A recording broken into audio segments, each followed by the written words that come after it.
Des Vénus sur le rivage, aux publicités pour shampoing, on a l'impression que tout le monde a toujours été très excité par l'image de la femme mouillée.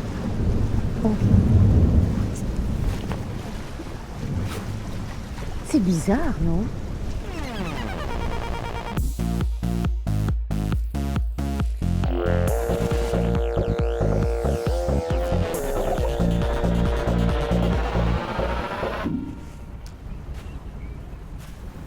« 1654, Rembrandt vit à Amsterdam avec son fils issu d'un premier mariage et Henrike, sa nouvelle compagne. Il a 50 ans, il est en proie à quelques difficultés financières. Alors, pour remplir la marmite, il alimente parfois le marché lucratif des dessins et gravures érotiques. Mais pas seulement, comme en témoigne cette énigmatique femme se baignant. Dans un espace sombre, on distingue quelques riches draperies rouges relevées d'or. Une femme se tient debout. Des mains, elle relève sa grande chemise blanche, largement échancrée, les pieds dans l'eau jusqu'à mi-mollet. On ne voit pas sa culotte, on est loin de Basic Instinct. Son regard est tourné vers le bas. Elle a peut-être un léger sourire. Elle est concentrée sur la sensation de l'eau sur ses jambes. On ne la dérange pas. On est en empathie. La signification de cette femme se baignant est sans doute à trouver dans un entre-deux entre la scène de genre autobiographique et la peinture d'histoire. En effet, en 1654, l'union libre d'Henrike et Rembrandt est condamnée par l'Église qui excommunie la jeune femme alors qu'elle accouche de leur fille. Henrike doit se contenter de vivre son bonheur dans le secret, à l'abri des regards de la bonne société puritaine calviniste.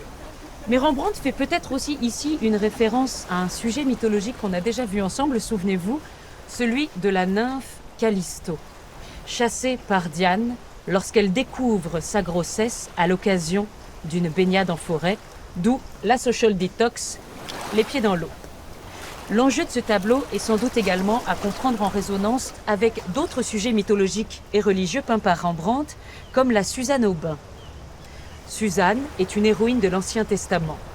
Tandis qu'elle se baigne, elle est observée par deux vieillards qui finissent par lui sauter dessus alors qu'elle est nue. Elle refuse de coucher avec eux et ils s'empressent de porter plainte contre elle pour prostitution. What the fuck et double peine. C'est une scène de voyeurisme, dans laquelle traditionnellement, les peintres associent le spectateur, voyeur par excellence, qui profite lui aussi de l'alibi biblique pour se rincer l'œil sur une femme nue à son insu. Rembrandt, lui, décide non seulement de représenter les vieillards agressant physiquement la jeune femme au-delà de leur regard, mais il fait aussi se retourner Suzanne vers nous, le spectateur, dans un geste discret de supplication. Nous ne sommes pas les vieillards pervers. Nous sommes les témoins, possiblement actifs, d'une tentative de viol. Par la coexistence permanente du fantasme et de la réalité, Rembrandt interroge la place de notre regard et de notre désir. Ainsi, lorsqu'il peint le rapt du jeune Ganymède par Jupiter transformé en aigle, il rompt avec la tradition qui consistait à en faire un jeune homme prépubère, sensuellement ravi dans les cieux et par ce qui lui arrive. Ici, Ganymède est un tout petit garçon, presque bébé, joufflu, le visage déformé par les pleurs et se pissant littéralement dessus de peur. L'ambiguïté du désir n'est pas possible.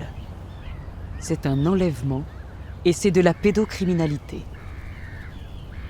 Et si les personnages des tableaux avaient juste envie, comme nous, d'être laissés tranquilles et de se balader, bien dans leurs bottes, incirées sur le dos, dans la baie de Cherbourg, au moment des grandes marées.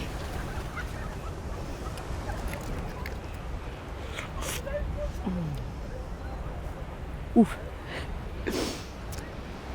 C'est salé.